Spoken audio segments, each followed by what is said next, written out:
Hi, welcome to my channel. Thanks for stopping by. Today I'm going to show you how to make a MacKenzie child inspired reindeer Christmas ornament.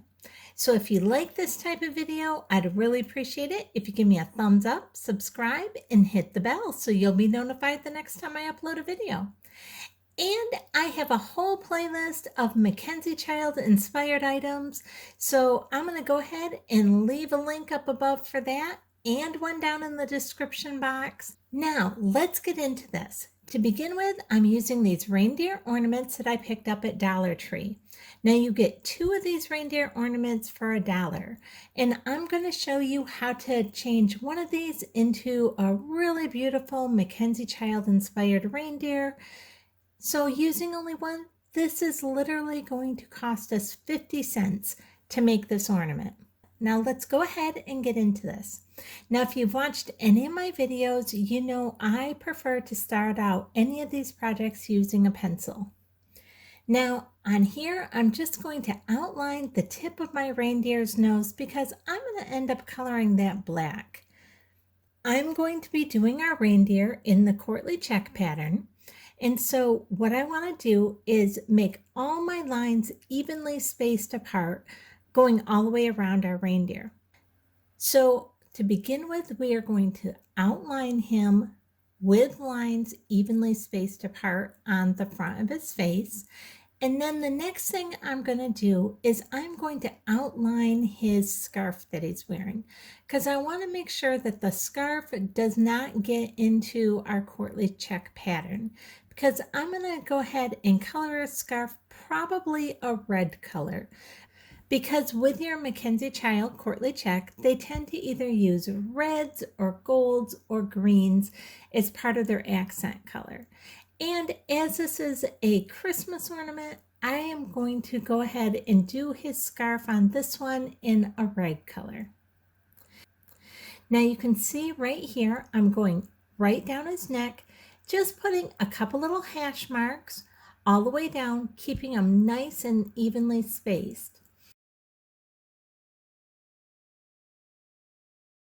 Now where our reindeer is put together, I'm actually highlighting that with my pencil, like you can see here down the back side of his neck, because I'm not going to try and hide that in the center of a check. So I'm actually going to use that in a dividing line between 2 of our rows of our checks.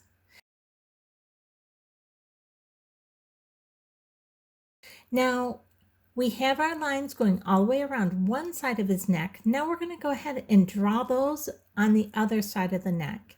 And we're just going to continue those lines right over so they're nice and even. And then we're going to go ahead and outline that line that puts them together on the other side.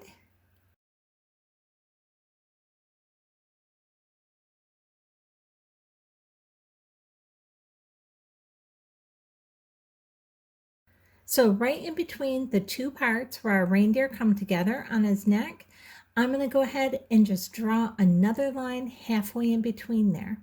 That way we'll have 4 sections of his neck. Now next what I'm going to do is I'm going to highlight that line where he's being put together right down his back side and right down his tail. And now I'm going to evenly space some lines following his body on either side of that line that we just drew right down his tail, which is showing us right where he's put together. And now the line on this side, you can see I'm going to also make that going straight down. And you can see all my lines are fairly evenly separated. Now, I don't measure it or anything like that. I just eyeball it. And when making our lines, I just kind of follow the natural curve of his body. So as I'm drawing my line down, if his body starts to curve, then I just let my pencil naturally follow that line. Now don't forget to also do these lines on his underside and then follow that same spacing of your line spacing all the way down each of his legs. Now, once we have all those horizontal lines done, now we're going to come and follow some of these vertical lines down. And again, we're going to do these evenly spaced apart because we are looking to get actual squares. We want each of our things to kind of be in the square shape. So we don't want some that are kind of long and more rectangular and some that are really short. We want them to be as evenly spaced apart as what we can. And we are going to do that all the way along his whole body. Now here you can see the lines drawn on the back side, and then you can see on the front side how we have actually created those into squares already. Now we're going to do the same thing with the underside of them. We want these lines going straight across, so we're going to continue the line from one side right around the underside of them and bring it right up to the other side. That way we know that our lines are nice and evenly spaced apart on both sides of our deer.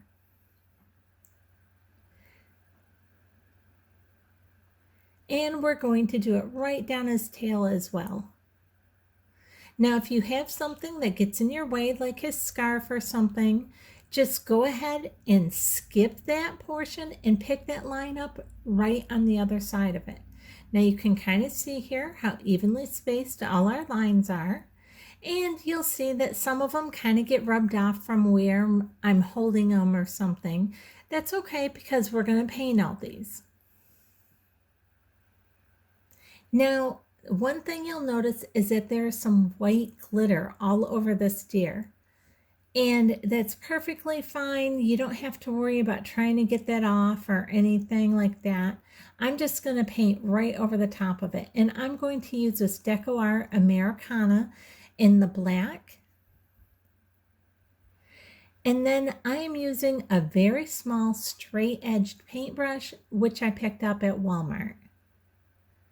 And now we're just going to go in and we are going to start filling in our squares. And when you're doing your squares, you want to make sure that you're doing every other square. You want your squares touching the kitty corner, but not up and down or sideways. Now for me, when I'm doing this, I don't try and do my whole square from one direction. I'll do half of my square from one way, then I'll turn my thing around and I'll do the other half coming from the opposite direction. And I may do that a couple times. I'm trying my very best to stay within my lines on this one.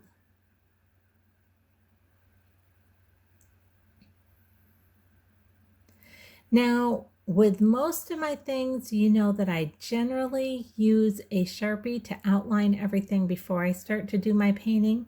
I skipped that step on this one just because of the glitter and everything on him. I thought it may kind of mess with the Sharpie going over it.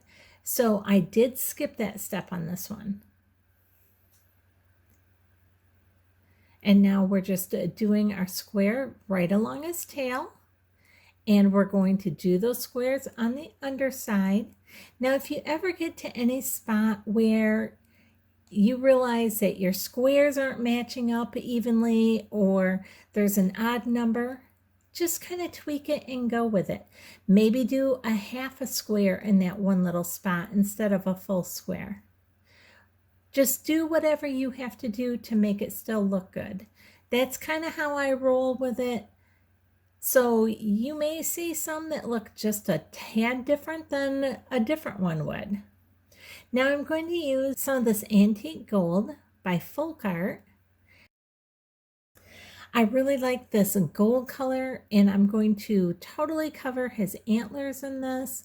I'm going to cover the outside and the inside and also the edges with this gold.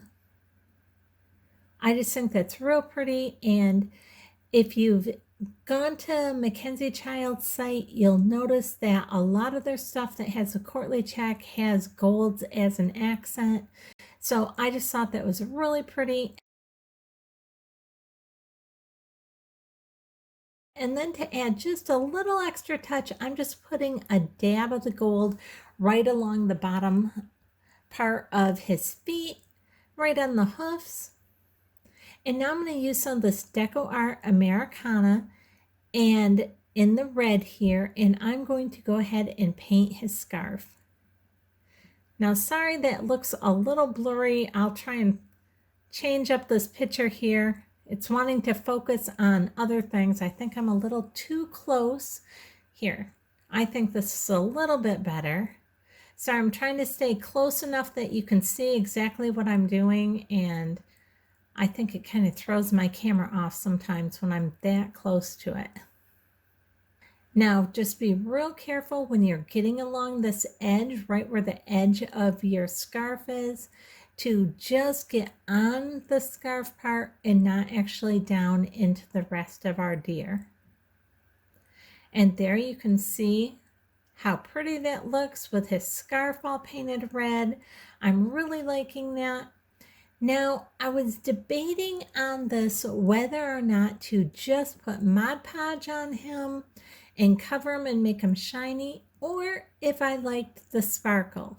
When I painted these paints on him, a lot of the sparkle disappeared. So I decided to use some of this Deco Art, and this is in their Glamour Dust, and I decided to go ahead and paint over him. And this is a really fine sheen of glitter that will be put all over him. So I thought this would just be just a little extra touch, which might be really pretty for the holidays, to have that little extra bit of sparkle on them. And you just need a very little bit, just a really light coat on here, and it spreads out really nice. Now I am doing the front, back, and all the sides of his antlers as well. Now I am going to let this completely dry before I go ahead and add on a coat of the Mod Podge. And I decided to not even film me putting the Mod Podge on, because I know you've seen me do that a ton of times. Here he is all glittered up. You can see how he looks with the glitter on and the Mod Podge on. And I think he just looks so cute. So for 50 cents, we were able to take this Dollar Tree ornament and make it into a high-end looking MacKenzie Child type ornament. Now, if you've never been to MacKenzie Child's website, I highly recommend going. I have so many more MacKenzie Child inspired videos coming over the next several weeks, so make sure you stay tuned for that. If you like this video, I'd really appreciate it if you give me a thumbs up, subscribe, and hit the bell so you'll be notified the next time I upload a video. Thanks so much for watching.